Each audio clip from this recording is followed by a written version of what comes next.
We'll start the session as soon as our speaker joins us. So please be with us.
We'll start the session very soon because our speaker is having some problem with her camera.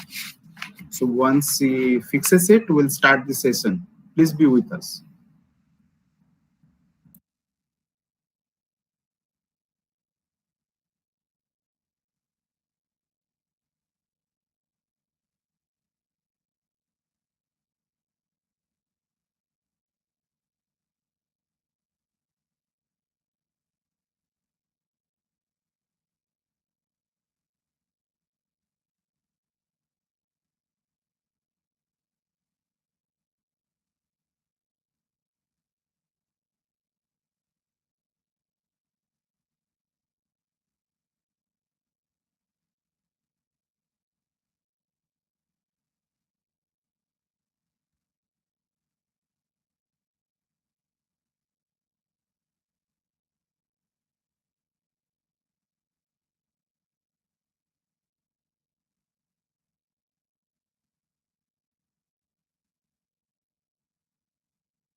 Hi, Alexandra.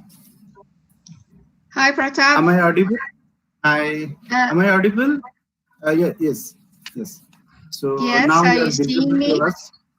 Yeah. So thank you so much for accepting our invitation and joining us for a webinar. I'm really thankful to you.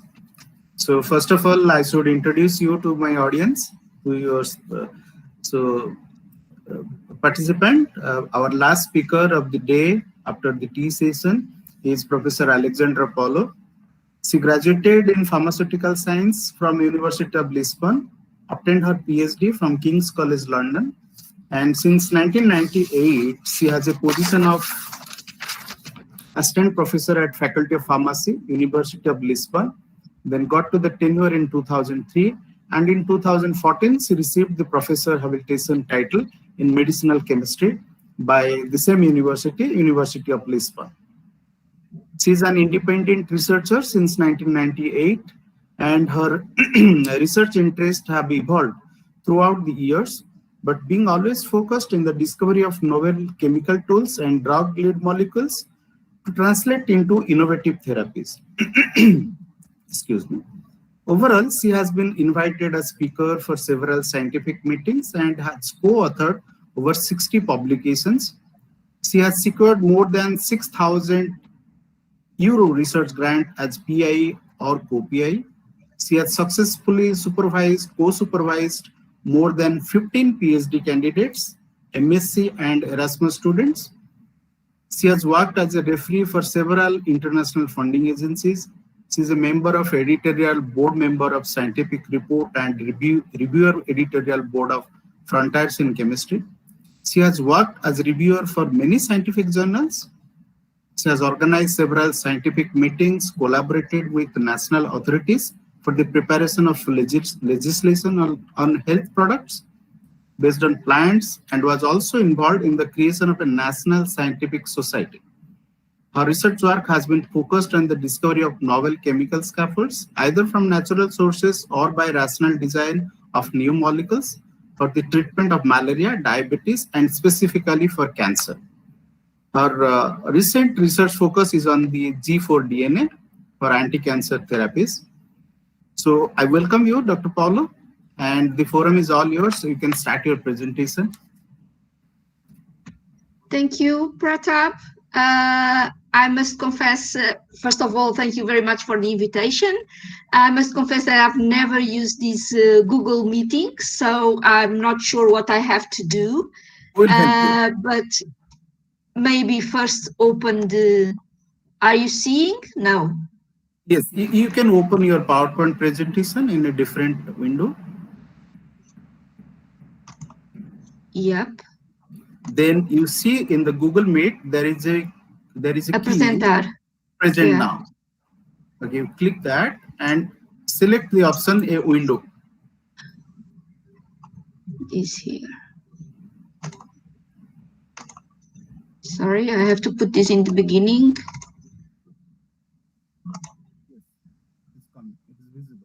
So are you seeing? Yes, we can see your presentation. Okay.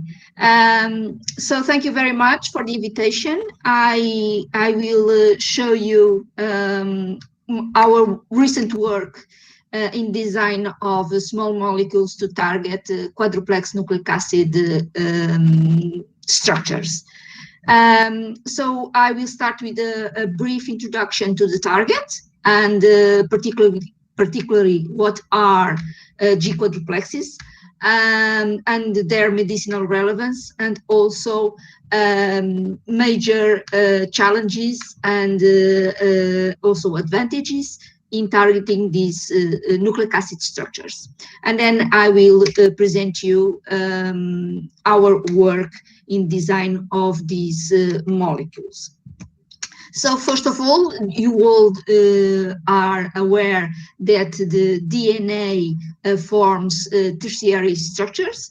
If you have two strains of DNA, you have a duplex DNA that everyone knows, the helix, the duplex helix of DNA, and the binding between two DNA strands is made through hydrogen bonding between the bases, but you may have also the association between three strands, and then you have the triplex DNA, or four strands, and then you have the quadruplex structures. So if the association is between cytosines, you have the I motifs, or if the association is made between guanines, you have the G quadruplexes. So if you have a sequence rich in guanines, and you must have at least 4 small runs of consecutive guanines, this structure can fold over itself, forming a G quadruplex. And this quadruplex is formed by the stack on top of each other of several G quartets or guanine tetrads. And these are formed by the association of 4 guanines through hydrogen bonding. And these structures are also stabilized by the presence of cations, like potassium. So they complex with these cations, and they can be more stable. And so, although we knew this capacity of these guanine-rich nucleic acids to form quadruplexes, the big question was, are these structures present in the human genome? And the bioinformatic analysis have shown that these guanine-rich sequences are effective, present in the human genome, and there are at least around 350,000 different sequences of this type, but their presence is not random. They are overrepresented in cancer-related gene promoters, so in the promoter region of oncogenes. And another question is, can they be formed in the cell? Because we have the sequence, but can they fold into the quadruplex inside the cell? And very recently that was shown using antibodies and also small molecules that are selective for G quadruplexes. And you have here a review that you can consult and see about these structures. And moreover, other studies have shown that the G quadruplex prevalence is significantly increased in immortalized cells. So here you have the number. So they have used the antibody, and in normal human epidermal keratinocytes, you have a certain number of G quadruplexes. And then if you immortalize this same kind of cell line, the number of G quadruplexes per cell is increased by 10-fold. So immortalized cells are like cancer cells. Another important issue is the presence of these G quadruplexes in chromatin depleted regulatory regions, like the promoters of cancer-associated genes. And these are, in fact, regions of elevated transcription. So for the transcriptions of a gene to occur, the duplex has to be separate, and you need to have single strands of DNA. And when these guanine-rich sequences are present in this single strand, they can fold into the quadruplex. And what are the meaning or the biological meaning of these structures? So the presence of these structures in the promoters of cancer-associated genes and their increased in cancer cells actually shows us that the G quadruplexes are plausible targets for cancer therapy. And they have several roles in the cell. They are associated with regulation of several genomic processes. One of that processes is very important for us, is the capacity that these structures have to act like a switch. So they switch off transcription. So if the G quadruplex is formed in the promoter of an oncogene, it switches off the transcription of that oncogene. So the transcription factor can no longer bind to the promoter and starts the transcription. And that's what we actually want for cancer, to stop proliferation of cancers. So we want molecules that are able to stabilize these structures in the promoters of oncogenes, and in that way inhibit or decrease the transcription of that oncogene. So the protein that is produced is no longer produced to lead to the cell proliferation, the cancer cell proliferation.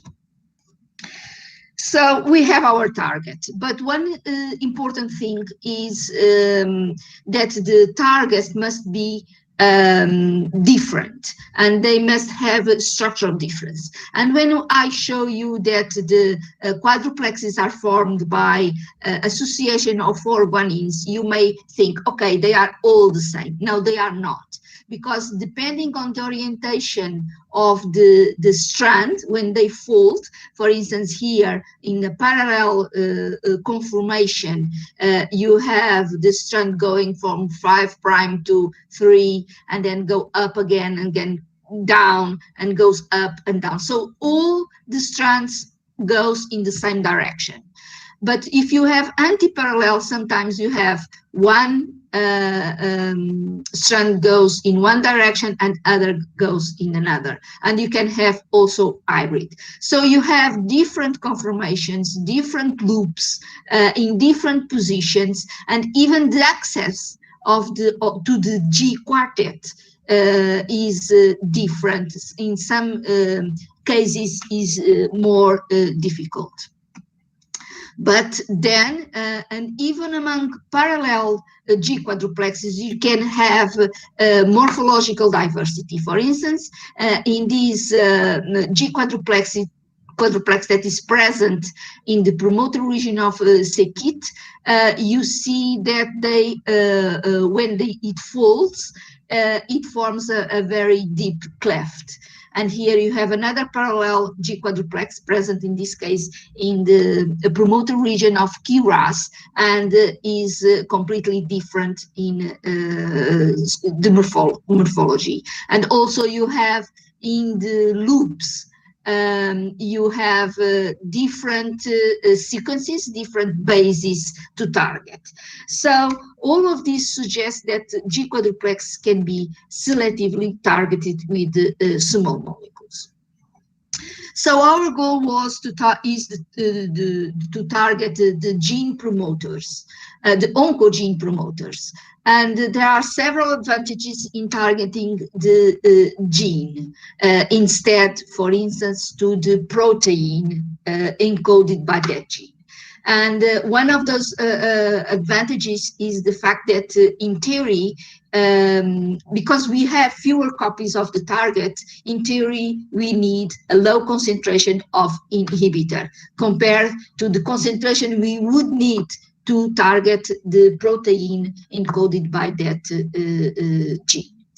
And also, we have the potential of unique sequence and three-dimensional structure for a given G quadruplex. This implies that drug selectivity may be achievable by design.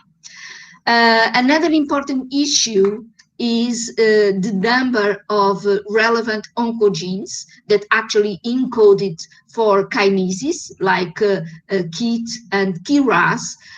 They are established and validated targets for cancer. And another important issue is actually the expression of the oncogene may be a critical target for selective cell killing. Why? Because in cancer cells, proliferation is dependent on the mutations that occur in these oncogenes. So they are dependent, the proliferation is dependent on the expression of that gene.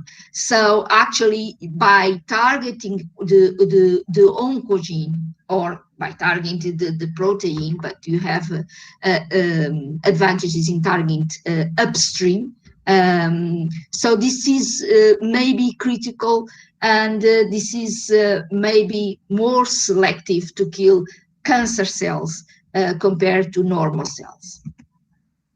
But we have some challenges in the drug design of this type of molecules. First, we need high affinity due to the dynamic nature of the target, because it is not a protein. The quadruplex is formed, and then we have helicases that are able to resolve these structures, so they actually are not formed all the time. They are in single strand, and then they form as quadruplexes, and then they are in single strand, and all this is very dynamic, these structures. And we also need that the molecules are selective for the quadruplexes compared to the more abundant DNA duplex structure. And of course, we need that the molecule has access to the target. That means inside that the molecule needs to reach the nucleus. And of course, we need drug-like properties on these small molecules. There are several reported small molecules that are able to bind to G quadruplexes, and they can be grouped in 3 main groups. We have the macrocycles, and as you see, all of these structures, we need to have aromatic rings to bind to the guanines of the G quadruplex, and these macrocycles are highly potent G quadruplex ligands. They are highly selective, but they have low drug-like properties. So after that, these kind of molecules were designed using fused aromatic systems, like this, the acridine, and then several side chains. And in this case, these are a molecule that actually reached clinical trials, second phase of phase 2 of clinical trials.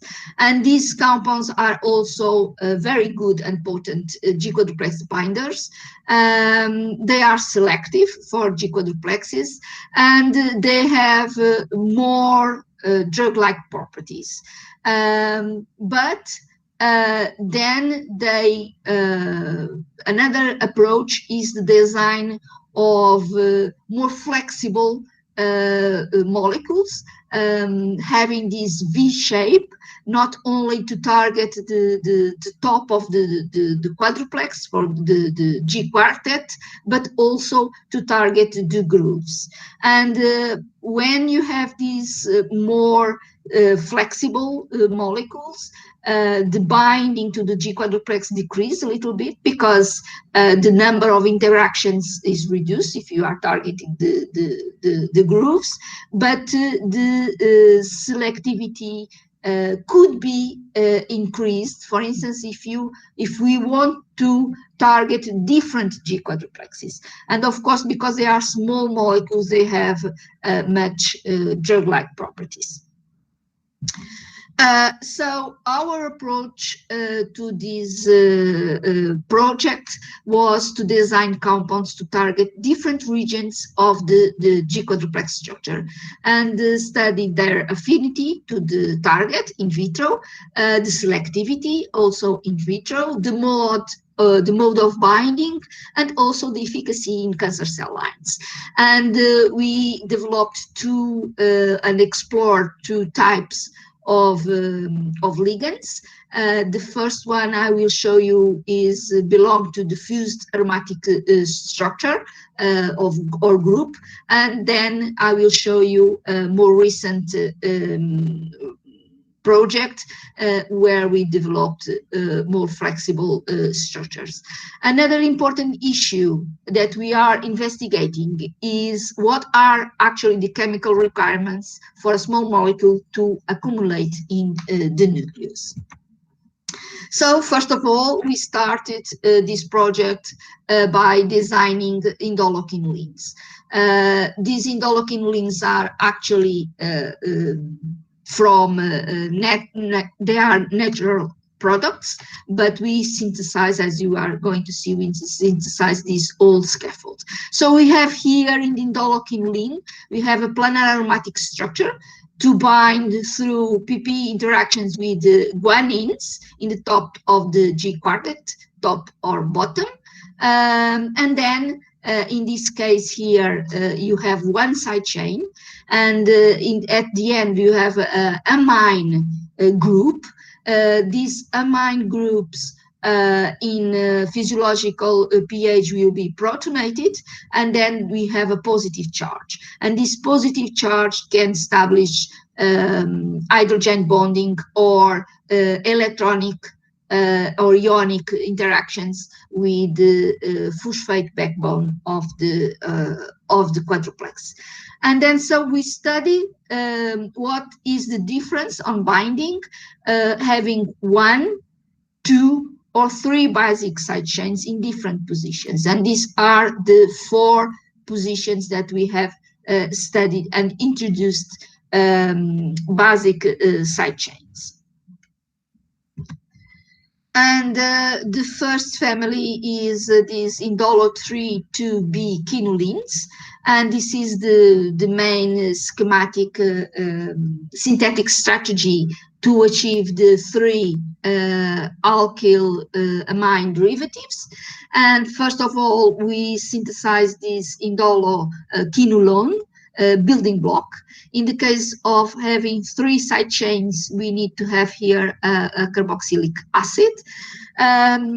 So basically, we start with antranilic acid and are adding small pieces like 2 carbons and another aromatic ring, nitrogens, everything we need. And then we do a condensation reaction. So this cyclization, this double cyclization in the presence of polyphosphoric acid. And we end up with this building block. If we have this carboxylic acid in basic conditions, it will be a nucleophile as well. And we have here 3 other possible nucleophiles. So altogether, we have 4 positions that are nucleophilic and can react with chloroalkyl amine side chains, different amines and different linkers.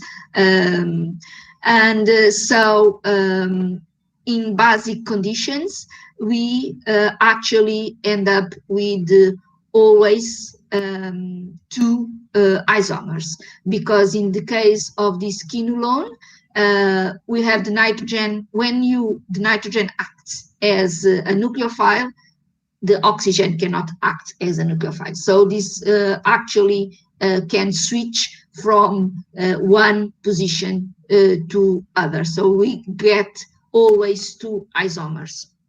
What is good, because in this case, because we are investigating what is the effect of the side chains in different positions. So actually, in one reaction, we get 2 different compounds. And then once we have synthesized the compounds, we need to, first of all, to screen the efficiency of binding to G quadruplexes, to bind and stabilize the structure. So we used a fluorescence resonance energy transfer melting assay. Basically, we have a guanine-rich sequence able to form a quadruplex, and we fold that sequence that is labeled with 2 fluorophores in the presence of potassium. And when the 2 fluorophores are close to each other, the energy of the donor is quenched by the other fluorophore.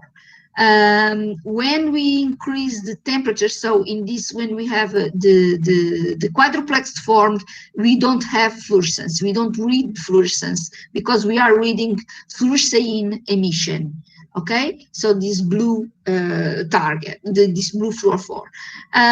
When we increase the temperature and then we melt the structure, we are able to read the fluorescence, the emission of fluorescein, and then we have an increase in the fluorescence.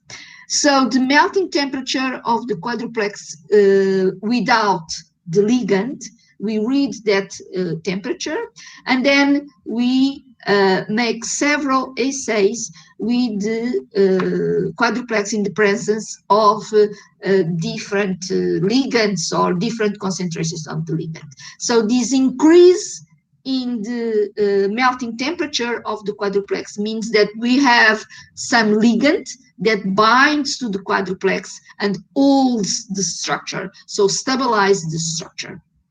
And that's actually what we want. So first of all, we started with one side chain. So this interleukin means with one side chain. So we have here one amine group, but we have also another positive charge in the quinoline system, because in this case we have methylated the nitrogen. So we have different quadruplex structures and one duplex DNA. This T loop is a duplex DNA.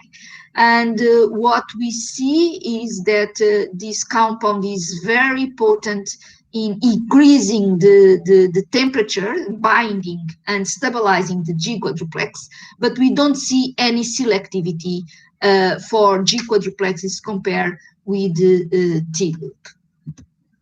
But when we have two side chains, we see that difference. So relative position of the basic side chains also is important. In the case we have the two side chains in opposite sides of the indolocin structure, we have a more difference between the capacity to bind to G quadruplexes to the capacity to bind to duplex. And actually the better results were achieved with three side chains. And here we see several G quadruplexes and T loop in black here. And then we have differences in the capacity of binding and stabilize different quadruplexes. And I call your attention to this. These are two quadruplexes. One is present, the orange here, is present in the KRAS, in the promoter region of KRAS, whereas the other in red is present in the promoter region of ECHOC protein 19. So because we are going to see the effect of these compounds in the expression of those genes. So actually when we reach this point of our research, we were able to conclude that the increased number of side chains leads to an increase both in efficiency and selectivity to G quadruplexes, and also we can have some selectivity between them. And then we move also, because I'm not going to show everything, but we move to another kind of indolochinolines. In this case, we have still have the heteroaromatic surface with a different shape. And then we have compounds with one side chain, with two side chains, but one side chain R1, two side chains in different sides of the indolochin. And we have a third cationic charge because we have methylated the nitrogen of the quinoline ring. And this is the schematic, the synthetic strategy. Once again, in this case, we have synthesized the quinoline but we don't need to synthesize, we can bot it. And we first of all, to create the indole-quinoline system, we have made a reaction between this benzotriazole and 4-chloroquinoline. And then again, cyclize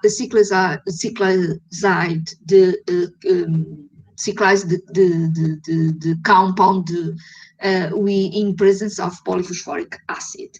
Then we have methylated first the nitrogen, and then we introduced the side chains through Buchwald-Hartwig reaction, and we have used also microwaves to help the reaction. So first of all, we are going to see what is the effect of the several compounds on the target in vitro using the same fret melting assay. And in this case, you used 2 different G quadruplexes.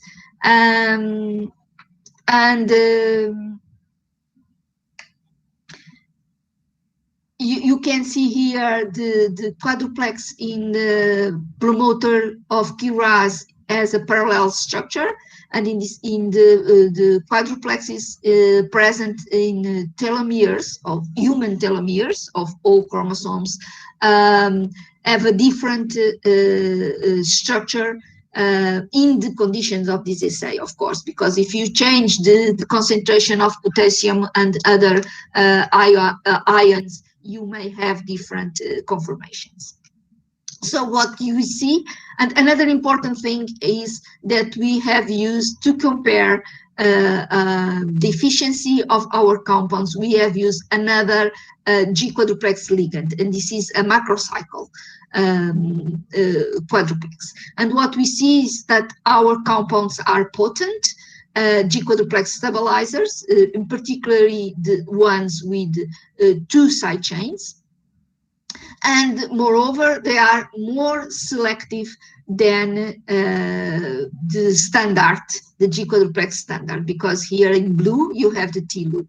And this was made, these meltings, these differences in melting, this was made in the presence of 1 micromolar of compound. So we don't see very big difference using this assay. We don't see a big difference between the capacity of stabilizing the parallel or the hybrid G quadruplex.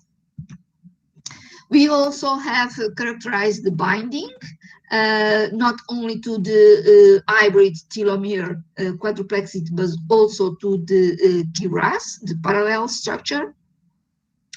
And we reached the conclusion that in solution, we may have complexes of 2 molecules of ligand to 1 molecule of the quadruplex, or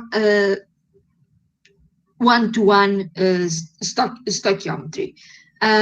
Because as you see here, you don't have only 2-to-1 or only 1-to-1. So maybe we have a mixture of these things. So other spectroscopic studies also indicate the presence of 2 molecules of ligand per molecule of quadruplexes. And the binding was in 2 non-independent sites. So actually, then we have also characterized the capacity of these compounds, the effect of these compounds on binding to the quadruplex, what they do to the structure. Because using circular dichroism, you have a signature for a hybrid structure or a parallel structure. But when you put the quadruplex in the presence of the compound of different concentrations, what you see in the case of the hybrid quadruplex is that the signature changes. So this means that the compound induces a conformational change on the hybrid quadruplexes from hybrid to antiparallel. But the compound has no effect and they doesn't change the topology of the parallel G quadruplex. So this is important because the effect of the compounds on binding to these type of structures is different and depends on the sequence and depends also on the conformation of the G quadruplex. We have also studied to understand better study this binding by molecular dynamic. So we started here. So we started here putting the two molecules on the top of the G quadruplex and in the bottom. And what you are going to see is that one molecule remains in the bottom and the other flips to the side of the quadruplex. So combining these studies with the spectroscopic studies, this suggests that the end stacking of the molecule, so the binding of this first molecule to the top of the G quartet, induce a conformational rearrangement in the G quadruplex structure, driving the binding of the second molecules of the second indolokine to bridge the two loops of the G quadruplex. So we don't need to see all of these, but this is the end of the picture, and this will finish here. I think we can stop this and go further. Okay, so we also, to see the selectivity of the compounds to the G quadruplex structures, we have also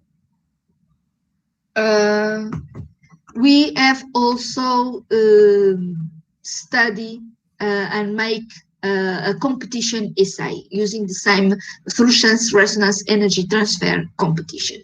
So we start from the quadruplex in the presence of the ligand, and this has some increase in the melting temperature of the ligand of the quadruplex. So the quadruplex has the fluorophores. So this the quadruplex, the sequence of the quadruplex is staggered, but the DNA, duplex DNA that we are going to add in different concentrations does not have the fluorophores. So we don't see the fluorescence of this. So what we are going to see is when the ligand is binding to the quadruplex, the melting temperature remains high. And then when the ligand leaves the quadruplex and start binding to the other competition DNA, competitor DNA, then we see the stabilization of the quadruplex to decrease. So what we see here is that this molecule with one side chain is not selective for the G quadruplex. So in the presence of duplex DNA, having, for instance, twofold concentration compared to the quadruplex, the melting temperature starts decreasing.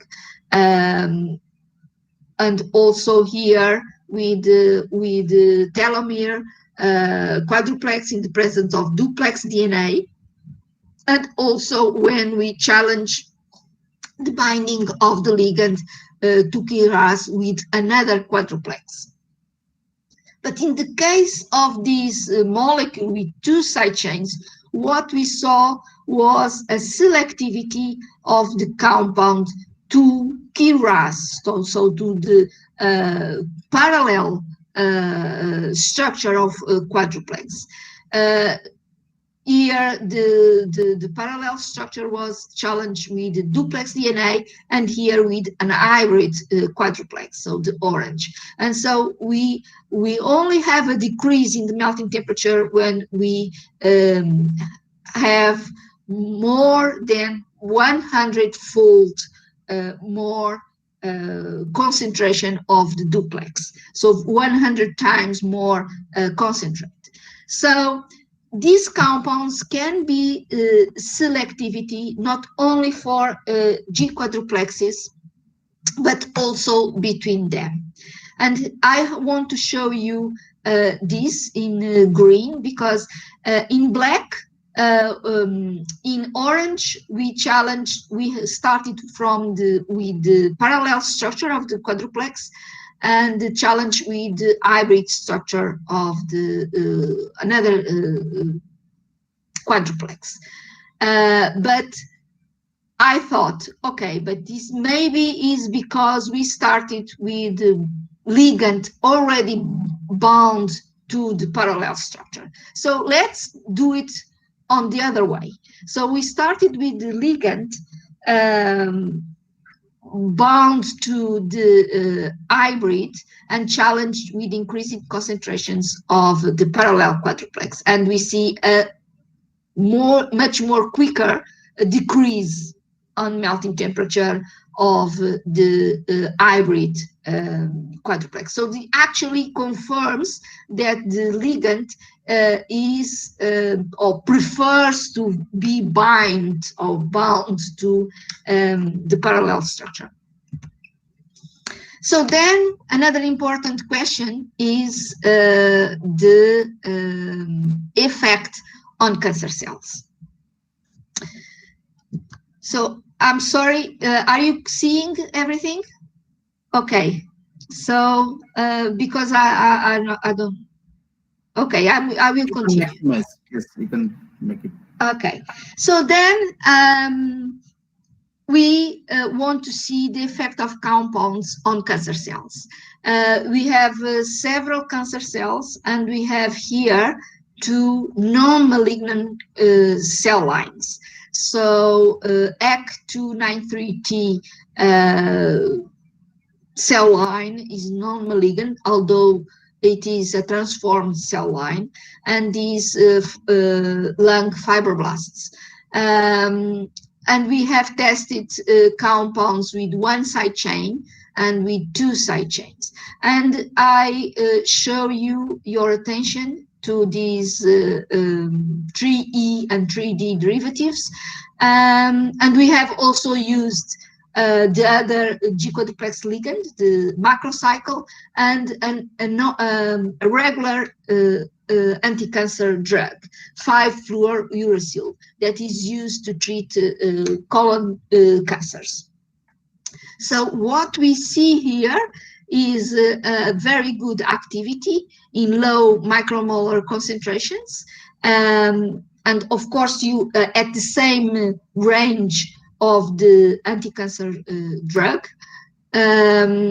Of course, here you may see that these are particular very good compounds, but we have seen that they do not have selectivity for G quadruplexes. So maybe they are very active because they also bind to duplex DNA. So they act as non-selective cytotoxic drugs.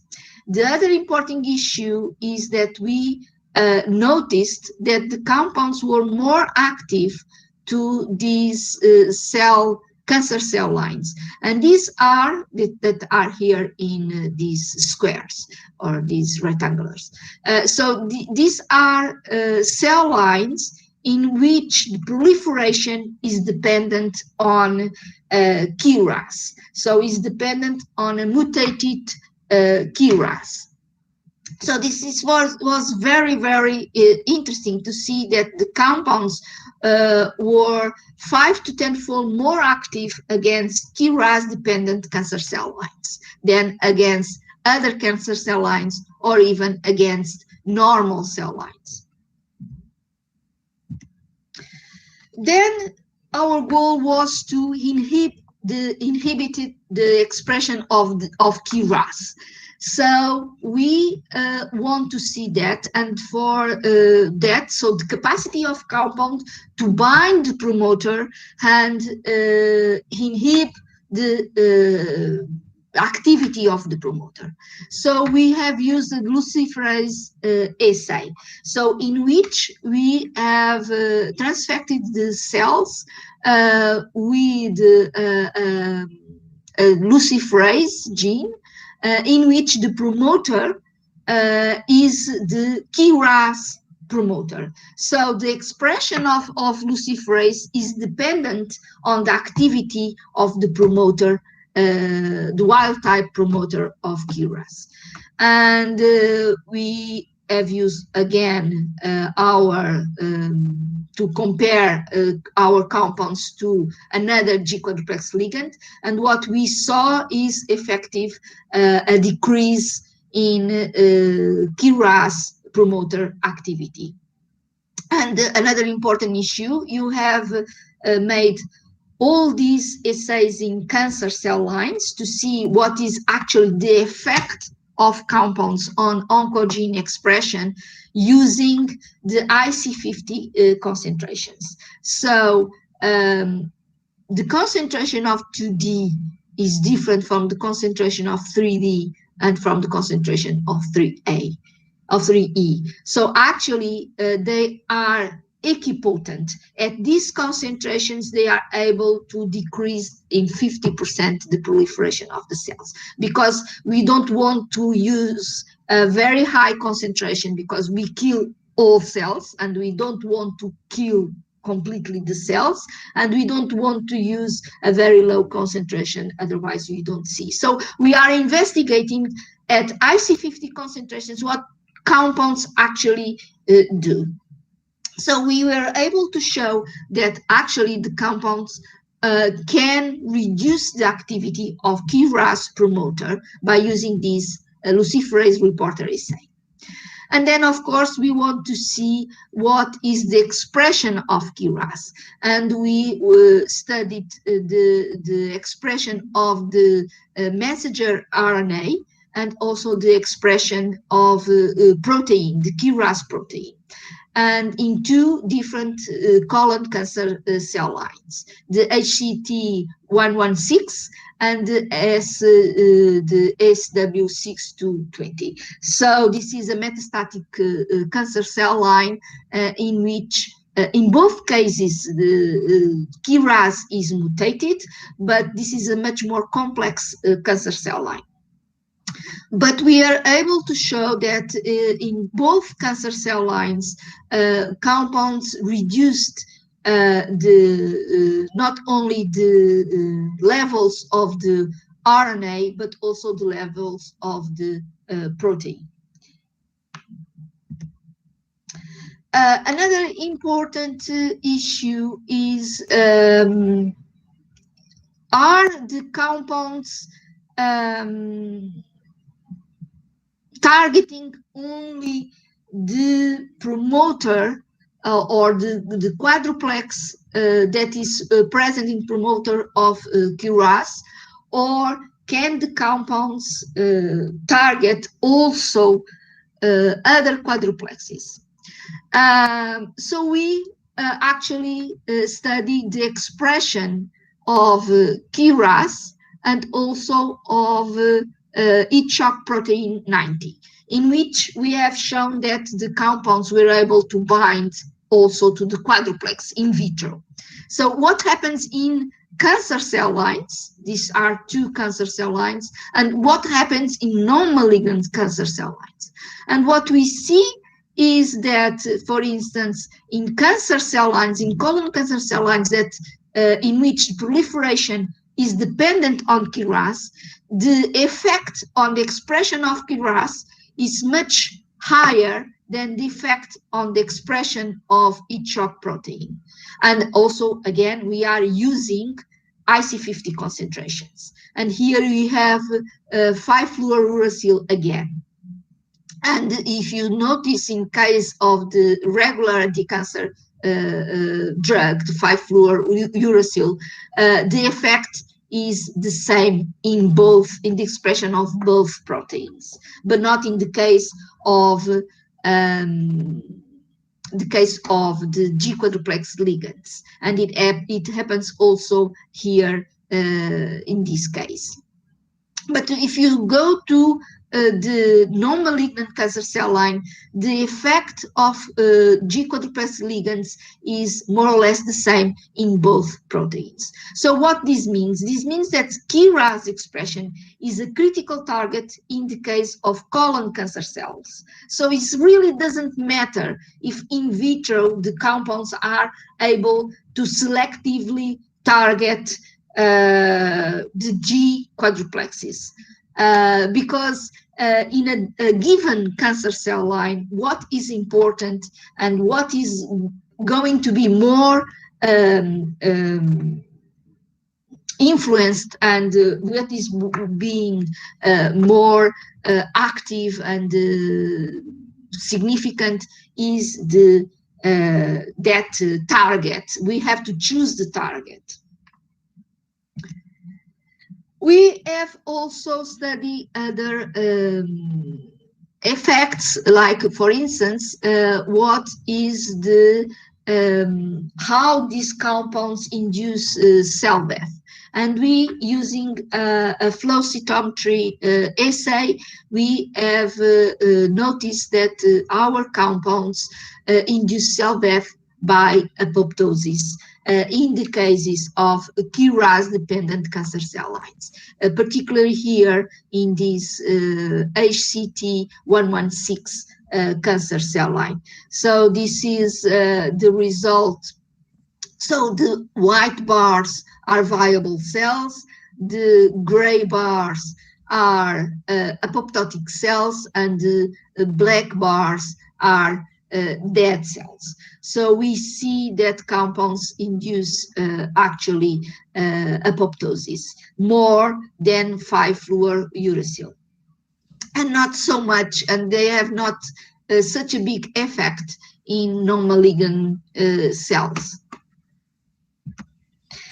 And we have also seen that the compounds are able to increase the expression of the pro-apoptotic protein p53. So like 5-fluorouracil in this cell line, because in this cell line p53 is not mutated, is wild type. So we see that actually the apoptosis is one of the mechanisms is through the increase in p53. So to finish this first part, we can conclude that we are able to target KRAS gene expression with small molecules, and that indolokinin are promising anti-cancer lead compounds, not only because they have drug-like properties, they are not very big, but also because they are potent and selective G quadruplex ligands. They are able to induce apoptosis in cancer cells at nanomolar or even low micromolar concentrations, and they are able to repress KRAS promoter activity, which leads to repression of oncogene expression.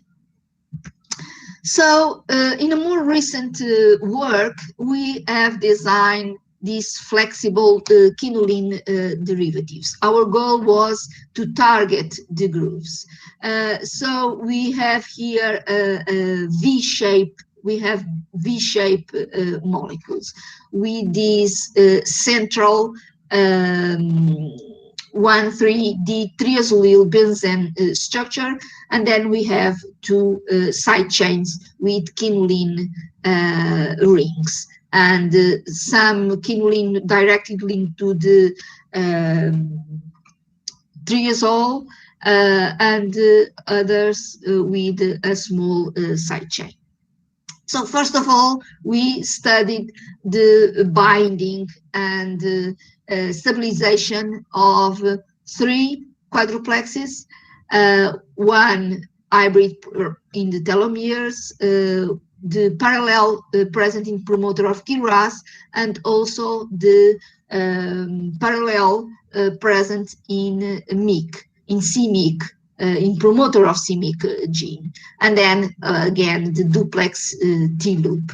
And we were conclude that actually only the molecules with the cationic group were very active, but they were very active, but not so active as indolokinin, because to reach these melting differences, to increase in 15 degrees Celsius the melting temperature of the quadruplexes, we have here 5 micromolar of ligand. So we have to increase 5-folds compared to the indolokinins.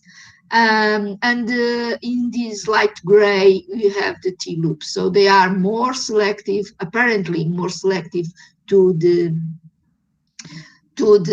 G quadruplexes than to the duplex. But even so, we have performed a competition assay, and what we see is that 1D, this compound here, the less flexible compound, is more selective to the G quadruplex than to the DNA structure.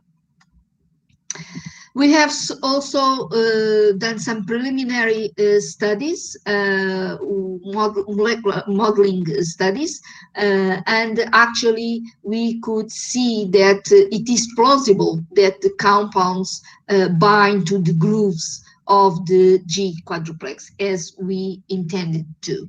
So we have here one quinoline ring on the top of G quartet, and then the rest of the molecule can go through the major groove of the G quadruplex.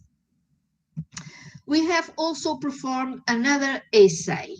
This is the capacity of the compounds to induce a quadruplex structure and inhibit the binding of a protein, in this case a polymerase, to the oligonucleotide. So we have used here the wild type sequences present in the MYC, in the promoter of MYC. And in this case, you have 5 guanine runs, so that it can form multiple quadruplexes, but the more stable one involves the 5th guanine run. And this guanine run is not only necessary to form the quadruplex, but also necessary to hybridize with the complementary structure to initiate the replication of the polymerase product in this way and that way. So what we saw, we have used another sequence in which we have mutated 2 guanines and changed to adenines. So this is not able to form a quadruplex anymore, the same quadruplex, because this run is also necessary to form the quadruplex structure. And what we see is that both compounds, 1B and 1D, is able to decrease the activity of polymerase. When we have the quadruplex forming sequence, but it has no effect on the mutated sequence. So in this case, the binding of the ligand, what we can conclude is that the ligand actually induces the formation of the quadruplex and stabilize that. So the hybridization does not occur and the polymerase cannot be active. But this is not a phenomenon that can occur with all oligonucleotides, because in this case, the ligand has no effect and the polymerase acts and the product is formed. So after the polymerase stop assay, we have seen the effect in cancer cells. And first of all, we use a high concentration of compound to screen for activity. And this was really disappointing because we have a low activity for cancer cell lines. Even so, the best is to colon cancer cell lines, like these HT29 and HCT116. But we have also studied the activity in the case of cell culture enriched in stem cells, so cancer stem cells. So we have HT29 cell line enriched in stem cells. And we see that the compound 1D is active against the cancer stem cells with an IC50 of 10 micromolar. So this is not adherent. These are spheroid cells. These are not adherent cells. And this is very interesting because there are not many work on cancer stem cells related with the G-quadruplex ligands. So after all, we reached this compound that is selective G-quadruplex ligand, is able to stabilize G-quadruplex and stop polymerase, and is active against cancer stem-like cells. But another important issue that we have been investigating is, can all DNA binders reach the nucleus? For instance, if you look to these two molecules, they are two indolokinin. They have a planar aromatic structure. So we look to these and we think, okay, these are intercalating agents, DNA intercalating agents. The difference between these two is this methylation of the quinoline ring, the quinoline nitrogen. So we have a cationic charge in this case. So another advantage of these indoloquinolines is that they are fluorescent, so we can see where they go. And so is a normal cell line, non-malignant cell line. So what we saw is, in the case of the compound with the cationic or the positive charge, the compound enters the cell and accumulates in the nucleus. So you see here the concentration in the nucleus is much higher than in cytoplasm. Whereas the other compound, okay, it has a structure to intercalate into the DNA, but actually it does not reach the nucleus. So it remains in the cytoplasm. So not only looking to the structure and not only doing in vitro compounds, we have to see if the compounds actually are able to reach the nucleus. And what we see here is the cationic group is important, not only to bind to DNA, but also to reach the nucleus. So as final keynotes, I want to show you these two molecules that actually belongs to the fused aromatic kind of compounds. This one is has reached phase 2 clinical trials, and this one passed phase 1 clinical trials.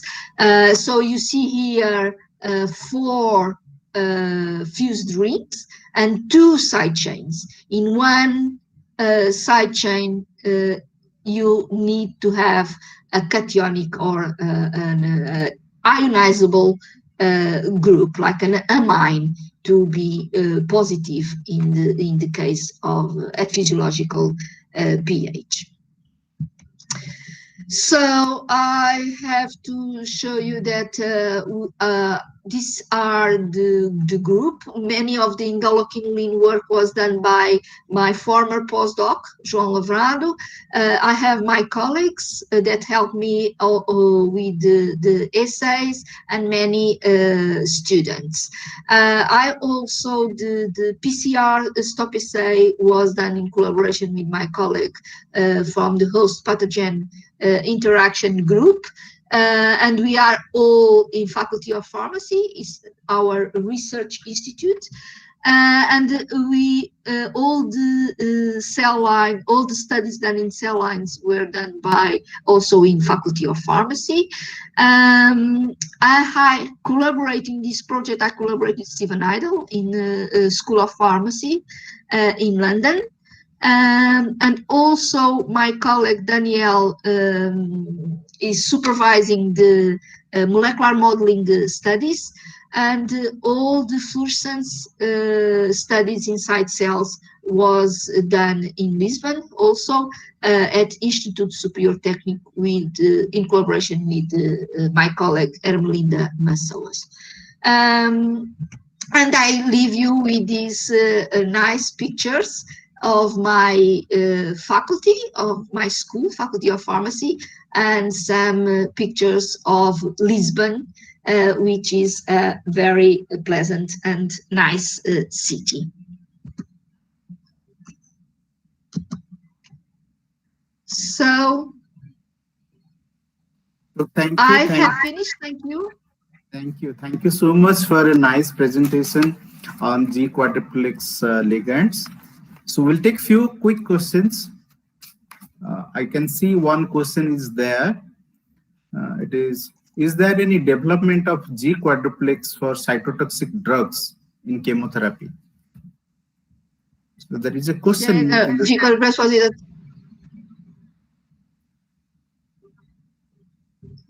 So actually, I have shown that the two molecules I have shown at the end, they are ligands of G quadruplexes, and they are in clinical trials for chemotherapy for cancer, for different types of cancer. So it's not a validated target yet, but is very promising target. Right. So is there any other question from the audience? Okay, so I have few questions for you, Alexandra. Okay. So in one slide you showed that you got two isomers. Yes. So can we control the molar ratio of the reactant so that we can get only one product? Is that possible? I couldn't. There's always one of the isomers that is preferential in relation to the other. I don't remember, but not very big difference. They are more or less in the same amounts. So, but I have not tried many different things because actually I wanted the two isomers. So right. It was much better for me because you can test, and I did test the two isomers with side chains in different positions of the aromatic ring. So actually I have not explored that that aspect. Is fine because you will get two compounds at one go. That is very nice. Yes. And you told something about G4 selectivity between the G4 DNA and the duplex DNA. So do you have any certain kind of assay to do that, or how do you determine that? We have also this because that's the competition assay, right? Right. So I can share with you again. What I have is we are reading is again the Fred melting assay. So we are reading the fluorescence of the quadruplex in the presence of the ligand, right? The melting temperature, and then we add the duplex in different amounts to that solution. So, and the duplex does not have fluorophores, so you don't see the fluorescence. When the ligand leaves the quadruplex and binds to the duplex, what means that is the melting temperature of the quadruplex decrease. Okay, it goes to the normal without the ligand. Okay, so that's when you see a decrease in the fluorescence, that means that the ligand is moving from the quadruplex to the duplex. Right. And we have different concentrations. Do you want me to show you again the slides, Pratap? No, I got it. Okay. So it's the same essay, it's the Fret melting essay. So at the end, you said that we need a cationic center to enter into the nucleus, right? You need a cationic center to enter into the nucleus. Yeah, it seems like that. Is there anything that the lipophilicity also plays a role? Can we have a lipophilic molecule that will also help to enter into the nucleus? By any chance, if you can. I have not understand why. So maybe what you are saying is maybe is not the presence of the cationic center, but is a difference between lipophilicity and the hydrophilicity of the compounds. Is that right that you are asking? That can happen, because if you see, if it is a cationic center, that is more, you say, I mean, it is less lipophilic, right? Yes. And more hydrophilic. But yes. But although there is a cationic center, it is helping to get into the nucleus. Yes. So well, that may be. Actually, I don't know. One hypothesis is that, of course, what you are saying is much more important. We have other studies that are not published, so I cannot show you. And actually, the major factor is the lipophilicity, hydrophilicity is the major factor. But then, if you have a cationic charge, once they get inside the nucleus, they bind to DNA by ionic interactions with phosphates of the nucleic acids, and they remains there. So the accumulation may be dependent on the cationic charge. But of course, you have right. I have not figured out actually how this happens, but the lipophilicity or hydrophilicity of the compounds, it's very, very important to reach the nucleus. Right. So we have a last question for you from the audience. There is, can G quadruplex apply for analyzing large molecular ligand? I do not understand what she wants to ask, but it is there in the chat box. G quadruplex. Well, I have been focused on the design of ligands of small molecules to target G quadruplex inside cells. But actually, the G quadruplex, so when you have an oligonucleotide that can fold in the quadruplex, these type of molecules have many applications. So they can be themselves as also drugs for cancer, and they can also be platforms to develop bioassays to determine ions and so on. So I don't know if this is the question itself. So the G quadruplex can be applied in many, they have many applications. So thank you very much. It seems there is no more question for you, and I'm really thankful to you that you accepted my invitation to present such a nice talk. Thank you very much. So see you again. Thank you very much. Thank you very much, Pratap, for the invitation, and see you briefly, I hope. At least my assignments as well. So yes, we'll be meeting. So thank you. Bye-bye. Thank you for your time. Bye. Thank you. Bye. Okay.